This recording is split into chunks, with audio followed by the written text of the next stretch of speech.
In a red-blooded scene, one warrior is stabbed from behind in cold blood. The man, still on his feet but dying, gathers enough strength to ask with a shaky voice, "Why would you do this?" The one who stabbed him, head still bowed, lets out a small chuckle. The backstabber raises his head, dead eyes gleaming, a wicked smile spreading. He asks, "Do I still seem like your ally to you?" At that instant, large-scale backstabbing erupts. Most warriors, unaware of the enemies in their midst, are slaughtered. Li Yuan is left completely speechless. He turns away from the carnage and fixes his gaze on the unfolding horror. With a look of disgust, Li Yuzhang spits, "You're revolting." He holds back a string of curses, instead demanding, "You planted so many spies within our ranks." However, Kong Sangpi, a demonic general of the Yumian cult, only offers a wicked grin in response. He mockingly asks if they were foolish enough to believe victory would be so easily achieved. Acting so boldly because of a mere alliance and whatnot, he sneers, questioning if Li Yujian truly believed everything would go according to his plan. With his sword drawn, Kong Sangpi issues a command to the assembled warriors of the Yumian cult.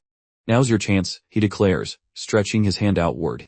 While the orthodox ranks are in chaos, cut them down. This scene features characters from the webtoon. He was abused and locked up as a child for 10 years, but survives to become a sword god, also known as Heavenly Inquisition's sword. In the story, Kong Sangpi serves as a formidable antagonist from the Yumian cult, a powerful and malevolent organization. Li Yuzhang stands in opposition to the cult's nefarious ambitions. The narrative follows the journey of Yan Zhouka, a young man who, after a decade of abuse and confinement, masters a powerful sword technique and emerges to challenge the forces of evil, including the Yumian cult. The cult warriors charge once more. They descend on the orthodox Murim warriors, putting them down and unleashing another bloodbath. Seeing this, Li Yuzhang shouts to steady his side, "Do not be shocked. Kill the traitors quickly and regroup your ranks." But the orthodox warriors freeze, confused, staring at one another. Friend and foe are indistinguishable. Yuzhang curses inwardly. At a time when combining our forces is necessary, everyone has lost their trust. At this rate, things will be dangerous. The disorientation and distrust between the orthodox and unorthodox forces only fuels the Yumian cult's delight. They laugh mockingly, "You boasted about being an alliance, but I guess you weren't much in the end." They continue to charge, plunging into the alliance ranks, shouting, "I'll take you down in an instant."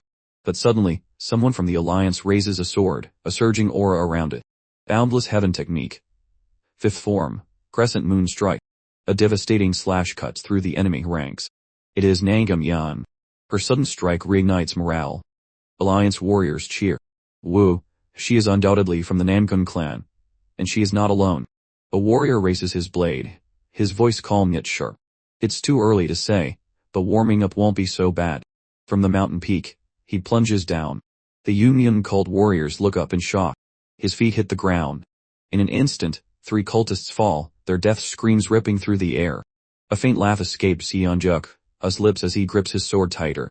"I ought not to have worried." The newcomer, the Murim Alliance leader, raises his sword high.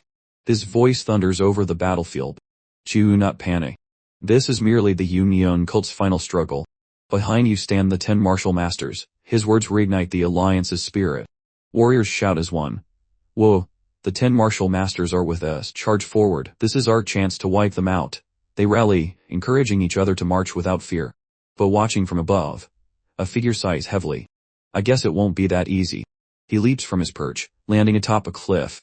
From there, he surveys the downfall of his forces with a cold expression. A grin plays on his lips as he mutters, "Well, it's not like I expected it to be easy in the first place." He pulls out a flute, his grin widening wickedly. The real fun starts now. He blows into the instrument. A red fog spreads across the valley sky, followed by a disturbing noise. The warriors look up in confusion. What is this? Is it a flute? Almost instantly, the Yumi cult warriors collapse, clutching their heads in agony. My head.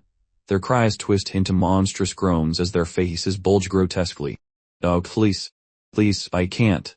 The Alliance warriors freeze in horror, sweat pouring down their faces, their blades raised. They can only watch as the swelling peaks and then bursts. Blood splatters everywhere.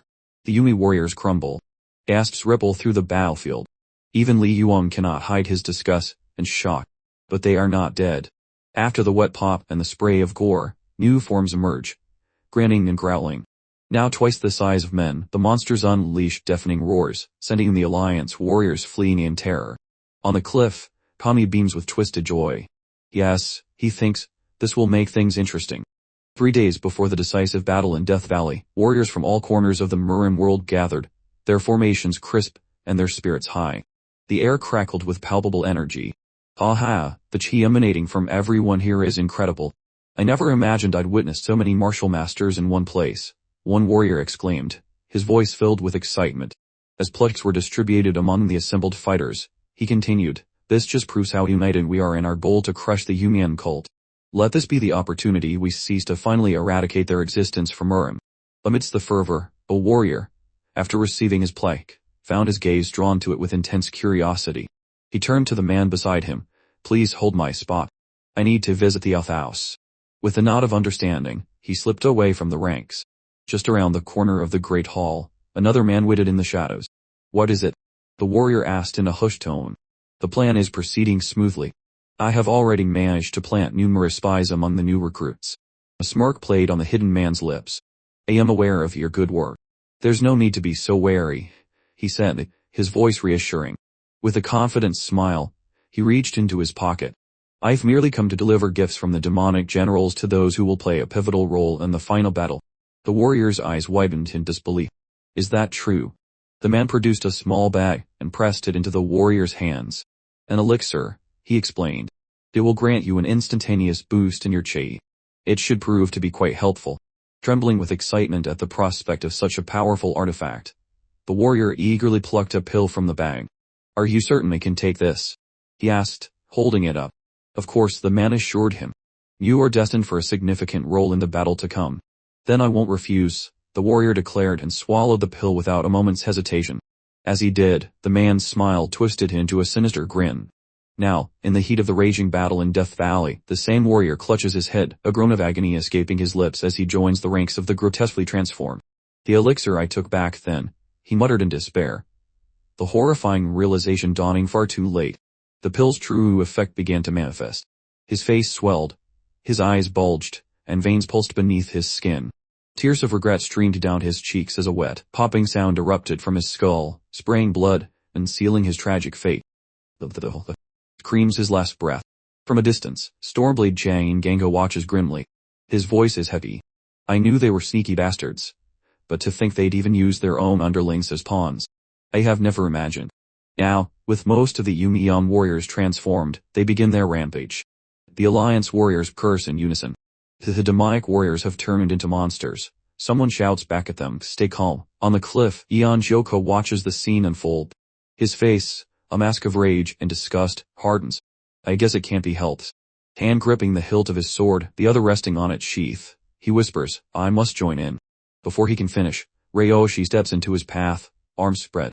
She blocks him, cutting his words short with a sharp, unyielding, no. He freezes, stunned, his expression blank. Her voice is firm as she says, you have a task to carry out. At that instant, an explosion thunders from below. In the valley, Stormblade Jang Gango rampages with his divine relic sword. He hacks down the monsters relentlessly, cutting them into pieces, 3 at a time. His slaughter is unending. Inspired, Alliance warriors shout to each other, we'll take care of the monsters at the back. Assist Heavenly Sword Supreme Lai Yujan ahead. Understood, others answer, rushing forward. High above, Kong Senpi laughs while watching. With this, they should be able to drain some of the 10 martial masters' strength. Satisfied, he steps forward. If so, I should prepare for the second battle now. His gaze locks on Heavenly Sword Supreme Lai Yujang, who senses him and looks up as he approaches. Kong Senpi strikes, but Lai Yujian blocks with ease. Steel clangs. How is it? Kong Senpi taunts. Isn't it more fun than before? Frustrated, Lai Yujiang spits back. Do you think such paltry tricks will work on us? Still grinning, Kong Senpi answers, for a paltry trick. I'd say it's working quite well. Their blades clash again. Kong Senpi presses. It will take some time for your reinforcements to arrive. Are you sure you'll be alright? Li Yujang glances around, frowning inwardly. As he says, the reinforcements, including the 10 martial masters, will handle the backlines before they can join us, but it will inevitably take time. We'll lose more and more troops facing these monsters at the front. Noticing Yu Jung's distraction, Kong Senpi surges forward. You seem to be thinking a lot more all of a sudden. He slashes, catching Yujin off guard. The strike lands. Yujin saggers, blood dripping. Kong Senpai laughs cruelly. You were so bold earlier. Was it all just a facade? Look at your pitiful state. Gesturing to the chaos around them, he jeers, I am the only demonic general here. Yet your alliance with all its martial masters cannot even break through this single valley. Even if you attack in hordes, you cannot defeat Yes. But as the words leave his mouth, someone plants their feet. Power gathering. Nang Kumyan leaps into the sky, sword energy swirling. She plummets down, targeting a cluster of monsters. Mid-air, her gaze sharpens on one. She lands before it, sword flashing. In an instant, countless slashes carve into its body. Blood sprays like a burst shot. Balanced, she raises her head, fury burning in her eyes as she faces the remaining beasts. The monsters growl and rage, turning toward her. Even Kong Senpai and Yujin halt their fight, staring. Kong Senpai's eyes narrow. She's strong. I've never heard of such a young woman among the 10 martial masters. Ian Jiokut is a boy with red hair. Then who is she? Yujin watches intently. The daughter of the Nangkum clan. I had heard her title was a flower telepath. But to think her skills would be this great as well. One monster lunges at her with a crushing slash. She slips aside. Its palm smashes the earth. Before it can recover, she lifts her sword, power radiating. In a single clean strike, she severs its hand at the wrist. Without pause, she spins, unleashing a massive swing. Her movements blur too fast for the eye, sword energy streaking into countless lines. Several monsters collapse under her cuts. Yujin's eyes widen, dumbfounded. Both he and Kong Senpai stare, transfixed, and Yujin especially looks closely at the sword she's wielding. He questions inwardly, could that be? But now the sword shimmers and beams with energy as she begins to raise it. With a fierce gaze, she raises the sword high, an aura swirling around her, and the blade. Now Yujin completes his question.